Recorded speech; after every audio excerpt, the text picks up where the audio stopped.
All right, so now we've covered how to inspect arms. Let's move on to inspecting armor. Now there's a really useful note in our Marshal's Handbook, so I'm going to read it.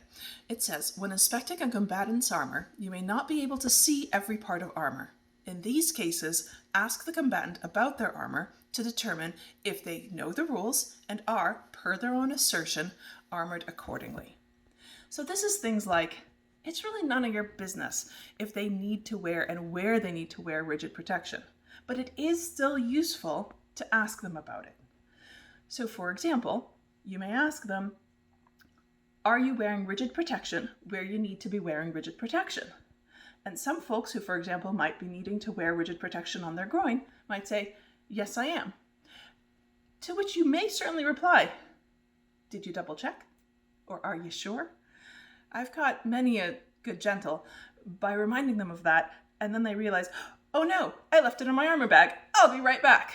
And they run off and they get themselves armored properly. It's none of my business what they forgot and where they forgot it, but I did remind them, and therefore I'm helping them to remember and to keep themselves safe. Similarly, with inspecting parts of their body that you might need to move their body, ask them to move their body or ask their permission before you touch them and grab them and move them around. So for example, inspecting gloves. You may want to check to see if they don't have any major holes in their gloves. You might say, all right, show me your gloves. And they might do this. But you really want to look at this side of their gloves. Well, simply ask them, turn your hand. Think of it this way. First of all, it's not only polite to ask someone before you touch them, but also perhaps they have a wrist injury. And this, they can turn their wrist, but it might actually cause them harm for you to grab their arm and twist their hand around. I may be speaking from personal experience there. You might also ask them to move themselves into certain postures, for example, an on guard position or a lunge. Especially if you see, for example, that perhaps their shirt and their gloves don't seem to have a lot of overlap. The Marshal's Handbook specifically states that if there is an incidental gapping in the armor, in the part of the armor that's abrasion resistant, that's not going to necessarily call a hold. However, we don't want people out there who purposely keep gapping and gapping and gapping because that can be distracting to an opponent. And so that exception, sort of that new part of the Marshal's Handbook that says it's okay to have incidental gapping is not something that people should be taking advantage of or relying on. It's really meant for once in a while, all of us have a shirt that rides up for just a quick second. And remember, gapping in parts of the body that need to have puncture resistance, well, that's not the same thing.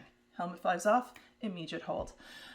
Gapping in the belly, gapping that keeps happening in the belly, that person really should redesign that armor, add a placard onto it. All right, moving on. The next section says, overall, verify the type of combat that the combatant is planning to participate in.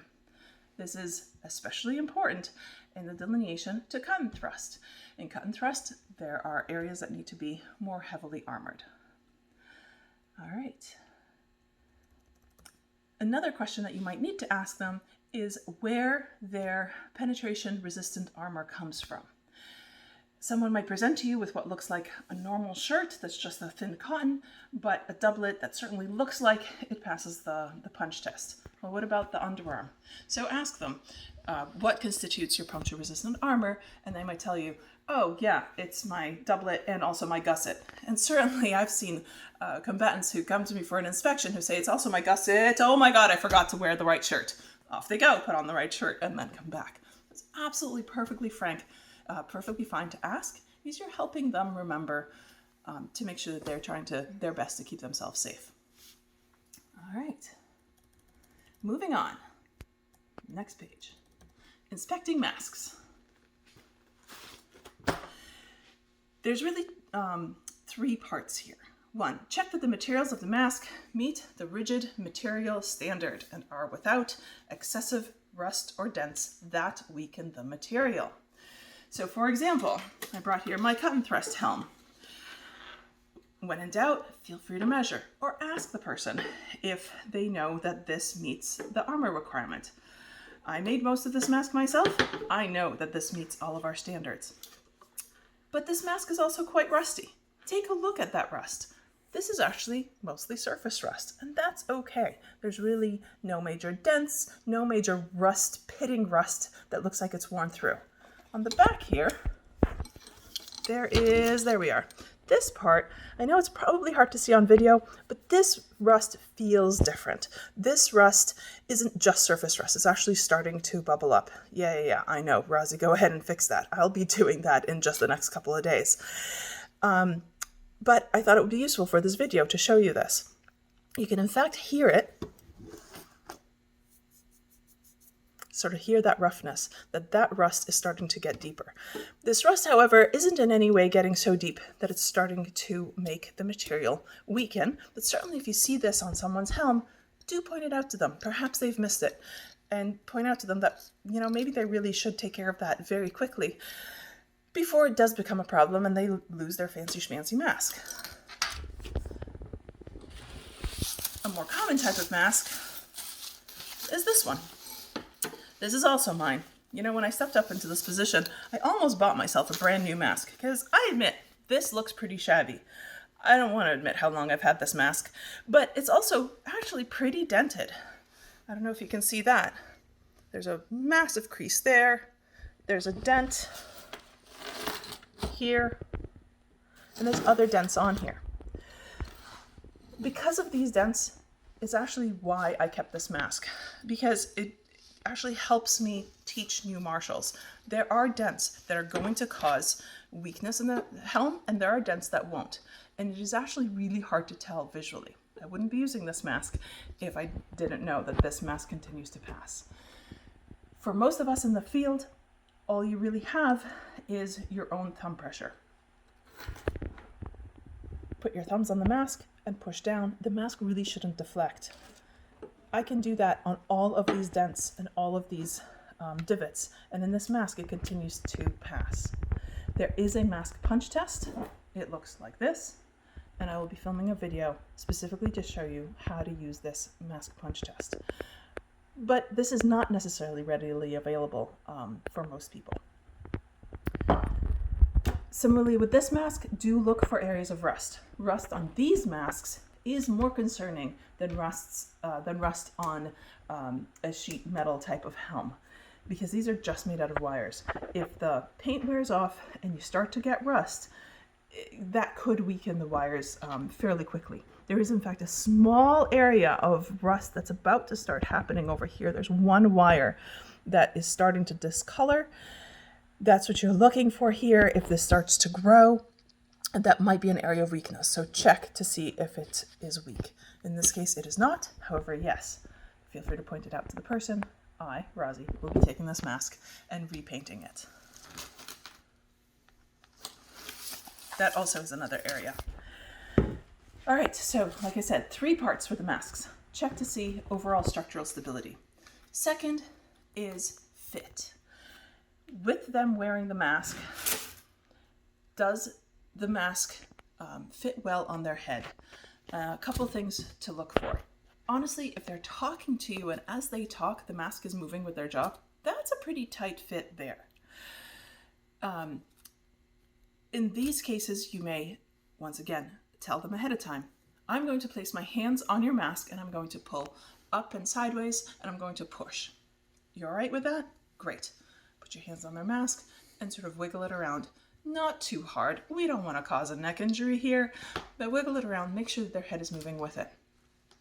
Look for anything that might look odd. Once again, is it borderline? If it's borderline, there's maybe a different thing that you need to test. For example, with my cut and thrust helm, I can assure you that when I'm wearing this, my nose is about a 1/4 inch away from the tip of this mask. And there have been some marshals who have noted that. I'm really, really pleased when they do note that. It means that they're really looking at the fit of the mask.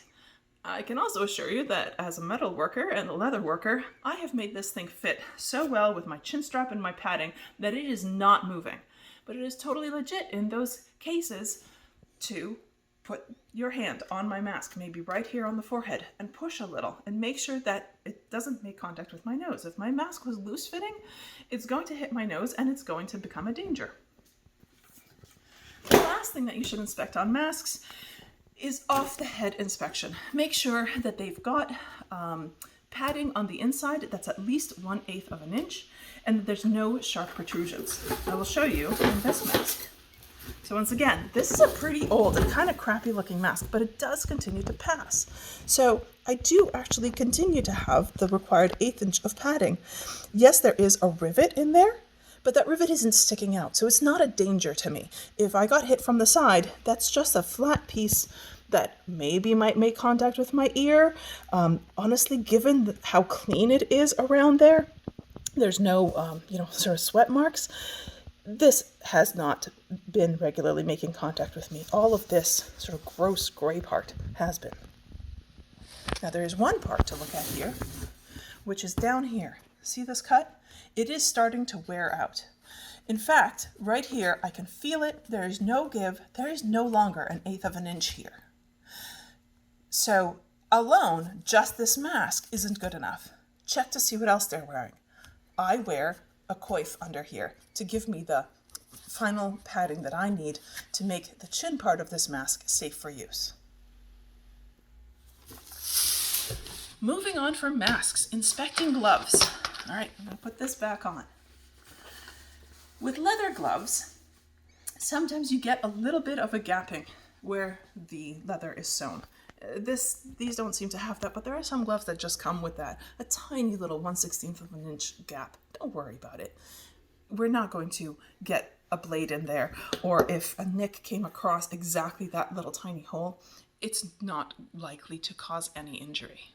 But you do want to look for any major gaps.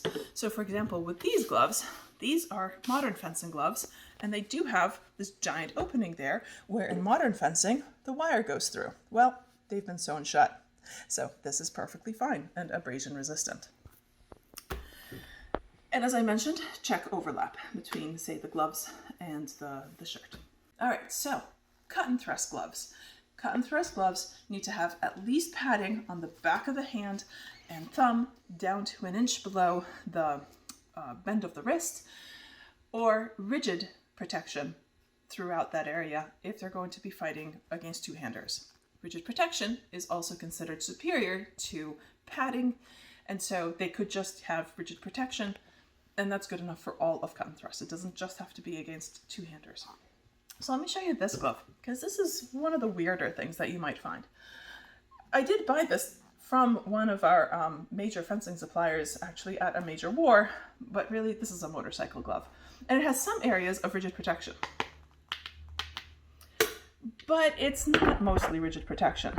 This glove is sewn from at least 2 layers of leather throughout, and it's actually padded throughout, including under here. This is actually all padded, and you'll have to take my word for it. You can feel that it's padded. But for the sake of this video, let's consider that this black here is only a single piece of leather, and that the padding is here and here. And then I have this strap. So in this scenario, if this in here was only a single piece of leather, there is this slight gap where if my wrist was bent this way, you can find bone, you can find me. But think about what the rule is there for, right? The rule is there for ensuring against the likely type of hits, that a likely type of percussive hit isn't going to make contact with bone. And in this case, as long as that strap is there, then I would say that this passes.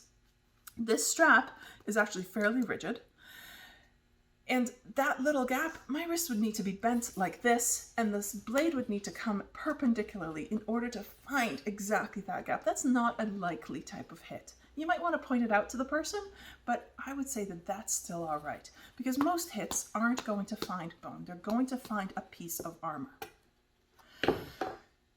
The front does not need to be padded, only the back.